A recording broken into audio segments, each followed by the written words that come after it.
Topic है timer किसे कहते हैं, टाइमर कितने प्रकार के होते हैं और टाइमर कैसे काम करता है।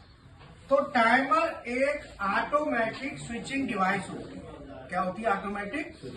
मतलब स्विचिंग का मतलब एनओएनसी होते हैं उसमें, जिसका यूज टाइम डिले के लिए किया जाता है। काय के लिए करते हैं हम? Time delay. मतलब टाइम डिले हमें चाहिए कि टाइम कहीं भी देना है तो टाइमर यूज करेंगे। तो इसमें क्या क्या होता है? एनओ, एनसी और एंड कॉइल। जैसे कॉन्टेक्ट में होते हैं सेम वैसे ही इसमें होते हैं एनओ, एनसी और कॉइल। अब मैंने यहाँ से काम कैसे करता है वो पहले समझ लो। तो जैसे देखो मैंने ना पुश बटन प्रेस की, टाइमर का एक सर्किट होता है अंदर, उसको सप्लाई गई। अब आपने कोई भी टाइम डिले दिया, मान लो टाइम डिले आपने दे दिया, टाइम डिले 10 सेकंड। तो जैसे ही आप बटन दबाएंगे ना, तो बटन दबाते ही सप्लाई तो जा रही है यहाँ, लेकिन ये सर्किट क्या करेगा कि जो टाइम डिले आपने दिया ना 10 सेकंड, उतने टाइम के बाद सप्लाई को आगे निकालेगा इस कॉइल को। तो ये टाइमर की कॉइल है।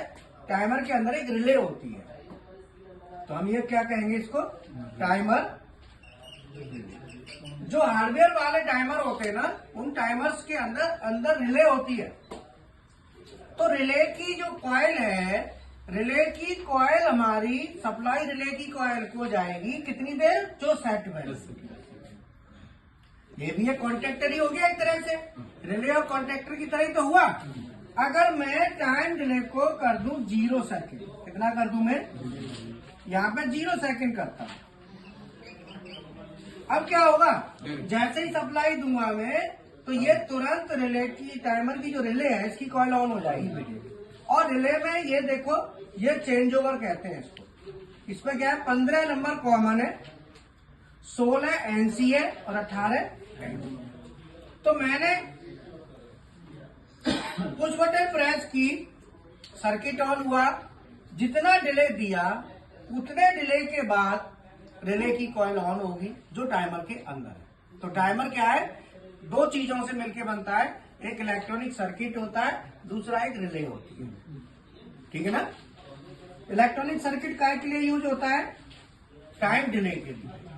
डिले कराना है तो सर्किट चाहिए, नहीं तो डायरेक्ट हो गया फिर तो।